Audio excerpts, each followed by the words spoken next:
So we got to talk about Raw, and I got to explain this because I already know where this is going. Wait. Really? You need to explain last night being a great show? No, I got to explain this. The yeah, but, and the comparisons, okay? Yes, they didn't advertise Rock for the show. Oh, boy. And not only did they not advertise him for the show, they didn't advertise him twice. And I know people are going to get mad, but let's be real. This was really clever, okay? Because this place is on fire. It is at least their 11th straight sellout for television. This was the most attended Raw show since the pandemic. Over 15,000 people were there. They advertised CM Punk. They had all sorts of things announced for this show. And Rock was a surprise. And the thing is, they've advertised Rock for every time he's been on SmackDown. They're advertising Rock for next week's Raw. I thought it was extremely clever on a show where he was not advertised to A, have him make a surprise appearance. So if you missed it as you're a viewer, you're like, I need to watch this show every week. And it was even more, I would even go as far as say ballsy. You know, normally they do the thing, and AEW should have done this with Mercedes. When Mercedes came out, and then they were going to have her appear again at the end of the show, she should have made it so clear she was coming out at the end of the show. But she didn't. And if you look at the ratings pattern, everyone turned the show off, and the final quarter it was terrible. And here, they essentially told you, Rock is leaving. He did his thing. He's done for the night. But then he came out at the very end of the show as another surprise. So, hey, it's just like anything. Advertise, advertise, advertise, advertise, advertise. And 5% of the time, do some gigantic surprise. But you shouldn't be doing a giant surprise 100% of the time. Like, save your surprises. Use them for when you need them. And Rock, my God, this guy, I mean, God, he just makes these shows such massive big deals when he is there. So Cody comes out to open the show, and, you know, the people are super into him. They're going crazy. He's doing his promo for Mania. He's asking the fans to be there for him. And suddenly, Rock's music hit, and this place melted down that they got The Rock. Like, they just wanted CM Punk. Well, now here comes The Rock. And The Rock gets in the ring, and this guy, I can't wait to see the quarter this did, because I think they spent 3 minutes just looking at each other, unmoving, and like the place was going nuts.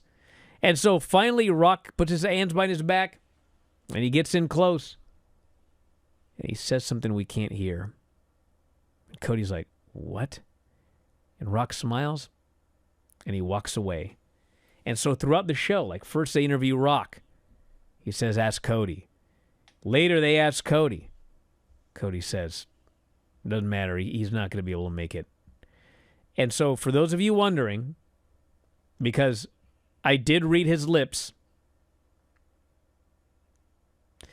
his exact words in the ring when he whispered into Cody Rhodes' ears were... Where'd I put it? Oh, wrong report here. Will you stop it? I want to get the exact words. Okay. He leaned into Cody Rhodes and he said, tonight, I'm going to make you bleed. So many words to remember. It was. I don't want to mess that up. I don't want to say, tonight, I'm going to make you put ketchup on your forehead from the hot dog vendor. Because that's not what he said. He said, tonight, I'm going to make you bleed. And sure enough, do we have to have this argument again? This is a different company. Yes, some things are the same. Some things won't change. But the blade is back. Oh, my. The irony of the story about that memo going out. You know, I actually believe the memo. You know what I think the story with the memo is?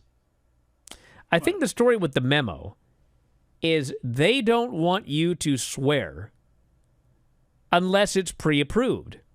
So they know about it and they can bleep it out. And they can bleep it out in advance. Yeah. I think that's all it is. There are people who got that memo, okay? There are. There are others who have not heard anything about it. Maybe the people that got it are the people that have made mistakes in the past. For example, I probably would have gotten the memo. I've screwed up once or twice here. A few. But, if I told Dom, Dom, in the middle of the Rock's deal, I'm going to loudly say what he said, so have your finger, maybe that's how it is. But anyway, Cody, he used the term wank fest. Can I say that on the air, Dom? That's what Cody said. Well, he said that. Yeah. And there's been profuse swearing, particularly by The Rock. The Rock was stealing lines from The Big Lebowski. This is what happens! Off is where you can go. What about the Alps? That's it. It's beating a stranger in the Alps. When you beat a stranger in the Alps, yeah. When the final boss is in the Alps, that's what it is here. So at the end of the show, there's a big brawl. Cody's beating up Jimmy's beating up Solo, and all of a sudden, here is The Rock, and people went, "What? He's back!" And he starts beating the bejesus. This was the most one-sided. Cody got nothing. And I will give Rock credit. He didn't do a lot, but, he didn't get tired. He beat this guy for, 15 straight minutes. He can do a tag match, no problem. Cody got tired of getting beat up so much. He beat this guy, and it was even better because this, what? The juice was not fortuitous, but you know what was fortuitous? The frickin' rain. Yes. Rock takes him outside the building onto, the roof, I think. And, man, it's pouring down rain. The only thing that we didn't get was, lightning. That would have made it better. But it's pouring down rain. And The Rock is beating this dude. And he rips his shirt off.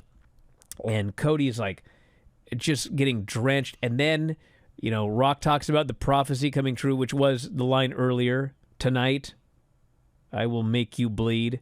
I'm gonna make you bleed. He's bleeding. He's got blood. And at first I looked at it and I thought, that's very red.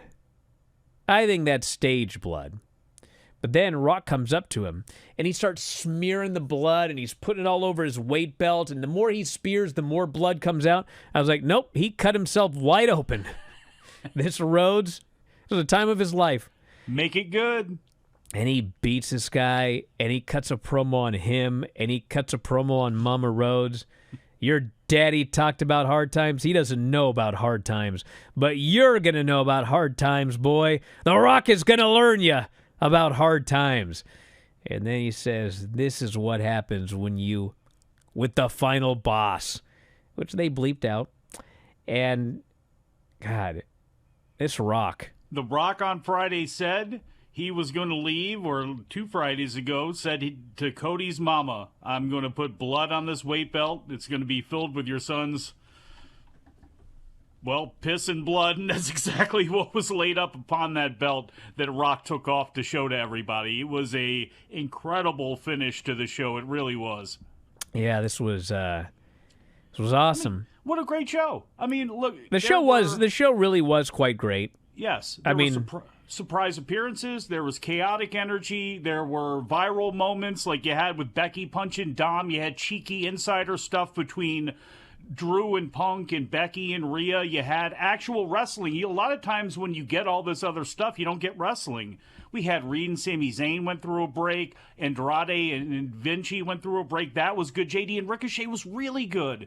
And that was a match that showed off some of their production changes that they made. When they got back from break, they had that long still shot that they decided to use.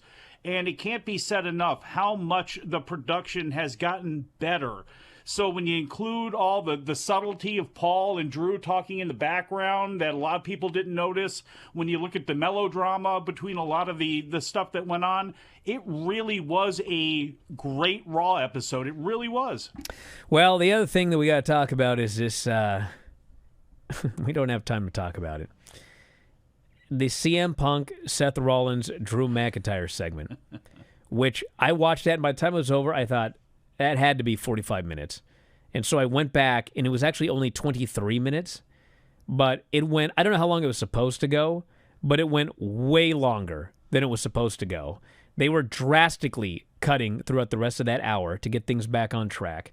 And these three guys, I mean, it's all a work, but they were skating that line. Ribbon on the square? Especially CM Punk and Drew.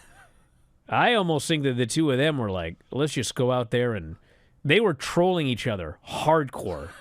And you could just see, I mean, so great. Punk looked like he was actually kind of like, you know, I don't know, man. And then Drew's just having the time of his life. He's sitting back in that chair with his feet up. He's just like, and then Seth, I mean, it was wild. Seth getting hey, look, for Seth, getting the reaction he got right in Punk's face, you know, he took that. Look, everybody got something in that exchange. It was very good. Back in a moment with more Observer Live. Hey, if you love this clip, have I got a deal for you? WrestlingObserver.com. Do you have a commute? Do you work out at the gym? Do you like listening to audio on your headphones or your earbuds or whatever the kids use today? Well, WrestlingObserver.com will give you all the audio you'll ever need in your life. Over 15,000 audio shows. Every audio show that we have ever done, dating back to 2005, is available for subscribers at WrestlingObserver.com. Every time a new show comes out, you can podcast it directly to your phone. If you have a commute, as noted, if you go to the gym, if you like to lift weights and listen to Granny review soap operas, well, WrestlingObserver.com gets you full access to all of these shows and all of these archives. You can go back and listen to TNA reviews from 2010. You can go back and listen to reviews of every WWE pay-per-view, every big story that's ever happened in wrestling.